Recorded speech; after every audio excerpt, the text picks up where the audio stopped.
have a little co-host. Want to say hi? Hi. This is my daughter, Abby, and occasionally she will be making these grand appearances with us. Today we're going to be talking about seasonal affective disorder. So what is seasonal affective disorder? Seasonal affective disorder is a disorder that is associated with major depression disorder, but it gets exacerbated as you get closer to the fall seasons. Typically, we see the days getting longer. We see the darkness happening earlier. Actually, the days are getting, well, it seems like they're getting longer, but they actually get shorter because it gets dark earlier.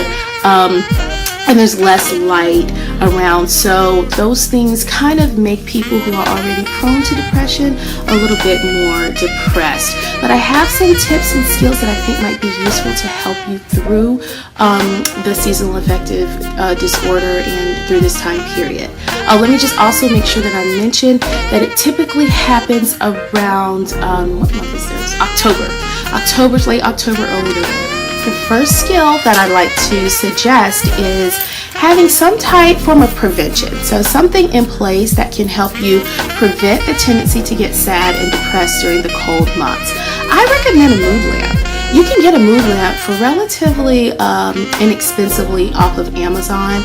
And one of the things that a mood lamp will do is provide you with the light that you're missing, right? The light that you normally would not have due to the darker months, and that contributes to your form of depression. So that's the first thing I recommend.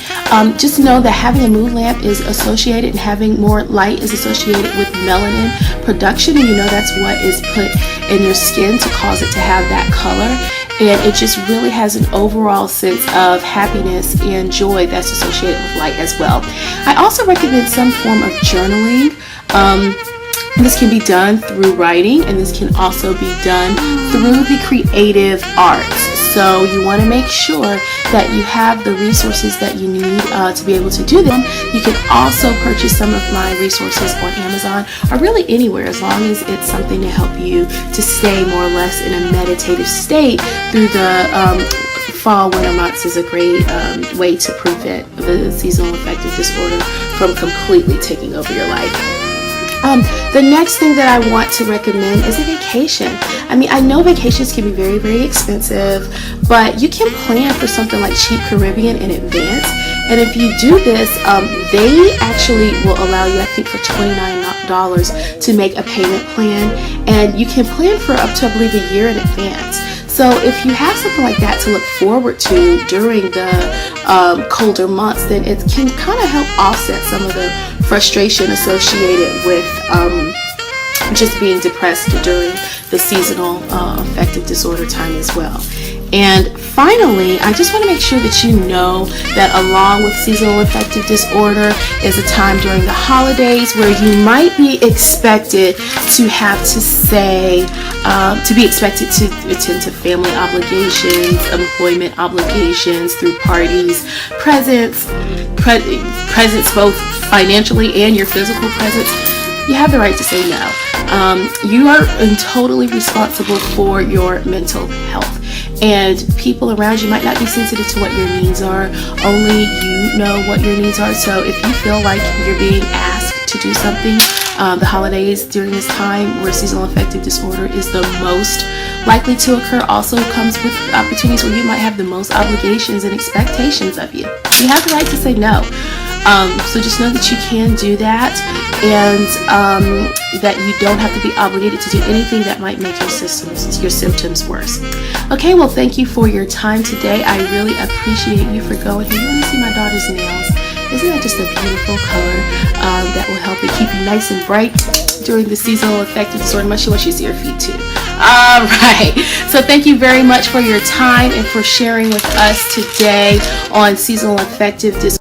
Thank you for listening to this episode of the Black Marriage and Family Therapy Matters podcast, where we connect Black families to Black therapists. Since you've listened all the way through, come on in and join the family. If you haven't done so yet, please join our free community where we offer weekly trainings and monthly giveaways. We can be found on Facebook under the Black Marriage and Families Matter Facebook group. And since you're serious about joining our family, we also invite you to join our All In campaign, which signifies your commitment to go all in, not only for yourself, but in helping us reach more people by downloading this podcast wherever you are listening to it, leaving us a review, and subscribing to our YouTube channel. This really helps us reach more people and change more lives. After all, Dr. Martin Luther King once said, we can all get more done together than we can apart. With that said, I want to encourage you to share this episode with just 3 other people who you think might also benefit from our community and what we are offering, with the hopes that all of you can join our All In campaign.